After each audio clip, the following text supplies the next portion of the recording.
For the first time ever, America as a whole is consuming more wine than any other country in the world. We just passed France this year. What's behind that? Smarter consumers, a go-local approach, and more daring entrepreneurs. We visited one in upstate New York. Day in the life. The life of Tom Higgins today looks a whole lot different than it did just a few years ago. He was in the tech industry, working in New York City. Pages at 3 o'clock in the morning and constantly having to turn around and follow up looking at servers. At the end of the day, we really needed to pursue the seed inside of you, the passion, the energy. So in 2006, Tom moved 4 hours north to rural upstate New York and bet the farm. He opened a small winery. Those are Pinot Noir grapes, but they're in their infancy right now. Today, he's his own boss and his company's only full-time worker. It's much more relaxing, and I think I see the fruits of my labor in the long run. You literally get to taste the fruits of your labor. Absolutely, yes. Tom and his wife Susan are a new kind of American wine producer, not bound by old family tradition, not just harvesting the same old wine regions. We retain about half the stems. And in the process, helping to propel wine consumption in America to record levels. We're definitely much more involved in the wine business, both as a producer and as a consumer country, than we ever were before.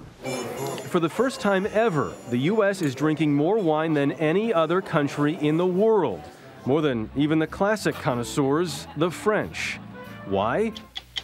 Well, some believe it dates back to a famous 60 Minutes story in 1991 called The French Paradox. So the answer to the riddle, the explanation of the paradox, may lie in this inviting glass. In that report, Morley Safer explained that despite diets high in fat, the French were outliving Americans, maybe because of the health benefits of red wine. Suddenly people began to think, hey, should we be drinking a little bit of wine with our dinner?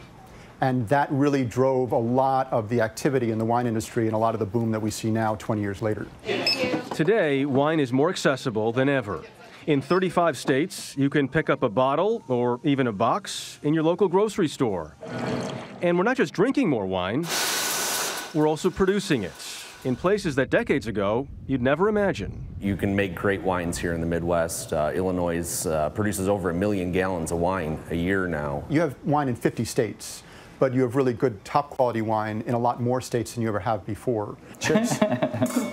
In New York, Tom Higgins has only been selling wine for 3 years. So now this is leaving all the stems intact. Focusing on the most fickle grape at that, Pinot Noir. But already his winery is winning awards and pleasing palates. It's quality. I mean, it's a classy place. They're great people. They're very nice, but the wine is so good. Tom says the success is all in the name, heart and hands. The driving force behind the winery is certainly passion, which is why we have the heart and the hands in terms of the hand craftsmanship that goes into the making of the wine, as well as the passion with the heart. Well, thank you so much for making the trek. It's a passion he shares with more and more Americans, ending each day with that rewarding glass of wine.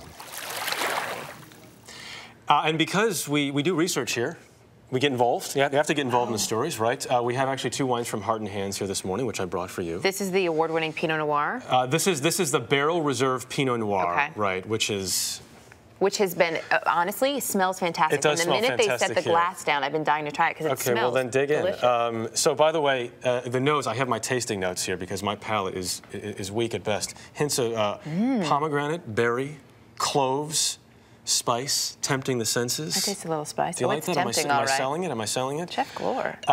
Sommelier. The finished dark notes of cherries continue in the mid-palates. This would be fine with hearty beef stews or grilled steaks. Yes, indeed. It's really delicious. Isn't I love good? it. I tried this one this past weekend. That is a very good Pinot Noir. It's funny because a lot of people, when they think upstate New York, they think these white wines, and we do have a white here Right. as well.